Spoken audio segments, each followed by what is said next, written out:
Здравейте, здравейте, където се намирате по света. Моето име е Полина. Аз живея в Англия от почти 9 години. Моето семейство и аз дойдохме тук за по-добър живот.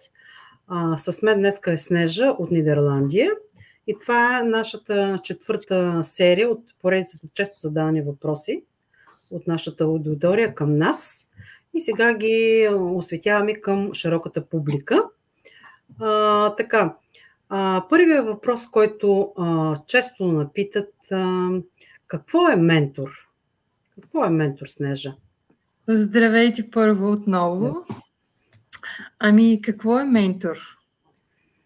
Ментор е човека, който е непрекъснато до теб. Ментор е човек, който ти помага абсолютно през целия ти път. Абсолютно за всичко. Можеш да се обръщаш. Той всъщност знае всичко за теб. И ние всички сме ментори всъщност, защото ние правим менторинг, който влезе в бизнеса, примерно ако е в по-малката група, нашата, примерно българска групичка, ние си помагаме. Менторик е ти си даваш знанията, ние с тебе сме събрали някакви знания и човека, който почне, се регистрира на твой или мой уебсайт и започне бизнеса, ние му помагаме да го изгради бизнеса от самото начало.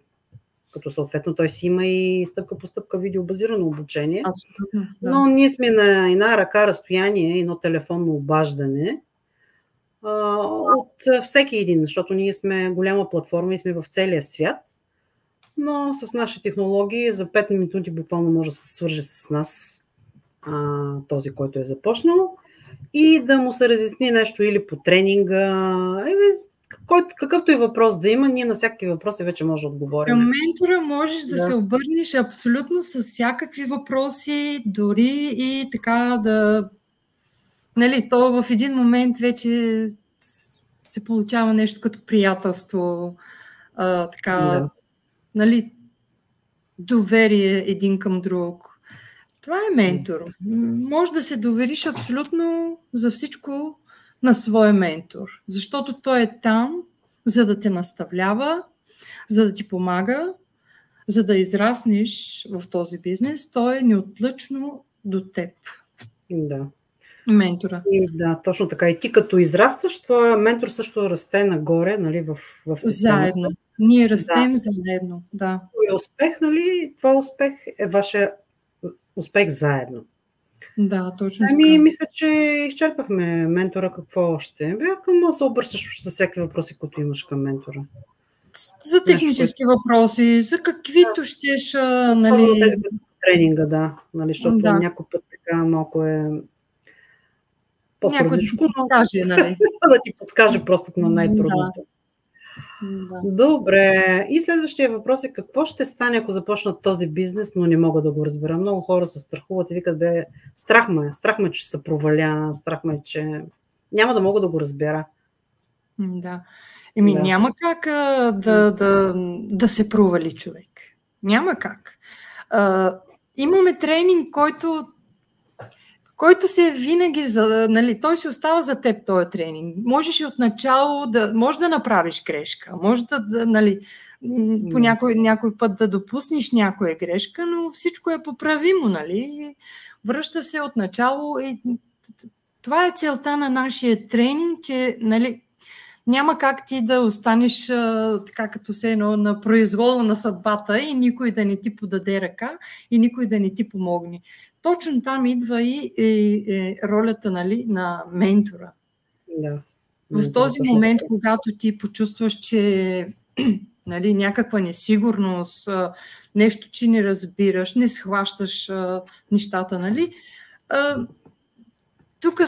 тук ментор е насреща и тренинга, който е много, много подробен. Няма как просто да не го разбереш, да не се справиш.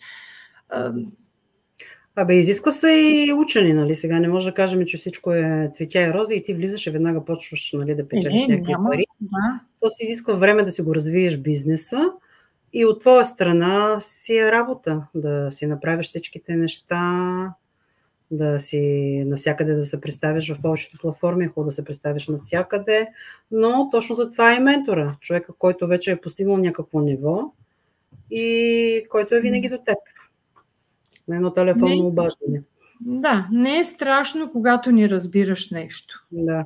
Страшно, когато не питаш. Точно така. Това е. Нали, може да попиташ винаги, независимо колко така незначително да изглежда въпросът ти.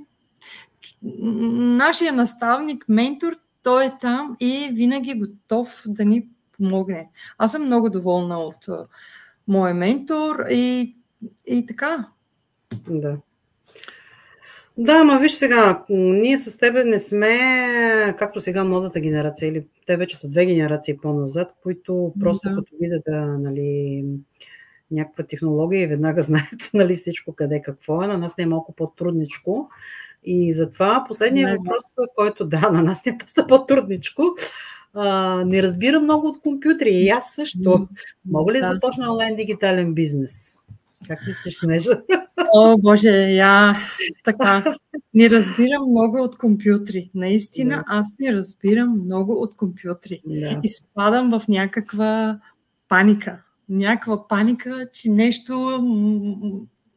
нещо не схващам както трябва, че ще направя някъде някаква грешка. Но в този бизнес е всичко толкова лесно обяснено, че няма как да не се справи човек. Колкото и да ни колкото и да не разбираш, колкото и нещо да не го схванеш, нали, да не го разбираш, няма как да не се справиш с нашия тренинг, който ние имаме. Всичко е много подробно обяснено, много лесно, така. Може да следваш всичко така с бебешки стъпки, да не бързаш на никъде, никой не те гони, никой не те бута, да изисква от тебе, да казва не, ти сега трябва да учиш, трябва да правиш нещо. Ти си оставен. Трябва да се работи сега, Снежи. Трябва да положиш някакви усилия от твоя страна. Да, но без усилия. Лесно е, но без усилия няма как да стане. Да, наистина тренинга е лесен. Трябва да се следва стъпка по стъпка и там, където вече нещо не го схванеш, нали, имаме си и митинги, които всяка седмица или един път в седмицата, зависи как се разбираме. Ние сме една група хора от България и така, подкрепяме се, виждаме се, говорим си и така, подкрепата е много важна. И това го има в нашия тим. Какво да кажа друго? Да. Не е страшно, когато не разбираш от компютри. Аз не разбирам, нямам никакви умения. Даже мислех и да се махам, да нямам и Фейсбук. Така, вече... Ето, за къде беше Фейсбук? Ами не, наистина. Мислех, че това беше една загуба на време с тия... Всеки си има някакви съмнения, да. Да, но виж, този бизнес наистина много ме промени. Научих се на много неща, сега умея много повече. Не изпитвам чак такава паника, каквато изпитвах преди. Нали, от това, просто сковаваш страх, че може да сбъркаш някъде. Да, просто така. Точно така. И сега е много по-различно, нали? Мисля, че всеки би се справил. Да, заради лесния тренинг, който е супер лесно направен, видеобазиран. Щом аз можах да се справя, нали, вярно, че ги гледам многократно. Мисля, че всеки би се справил. И какво ще кажем и на нашите зрители? Като довиждане и до нови срещи. Да не се притесняват, да проверят нашия онлайн бизнес. И ако търсят, ако са заинтересовани, да заповядат при нас, ако искат промяна. Ако искат кардинална промяна и чувстват, нали, вътрешно, че вече наистина трябва да направят нещо, да направят първата стъпка и да дойдат да работят с нас. Ние ще ги подкрепяме през целия път към успеха. Разбира се. Да. Нали? Това е със сигурност. Да. Защото знам какво беше при мен и аз напълно... искаш да върнеш жеста, да. Да, точно така. И аз съм така. Добре. Ами и това за днес и до следващата среща. Ще видим другата седмица. Ще се разбереме. И въпросите също. Чао за сега. До нови срещи. Чао, чао.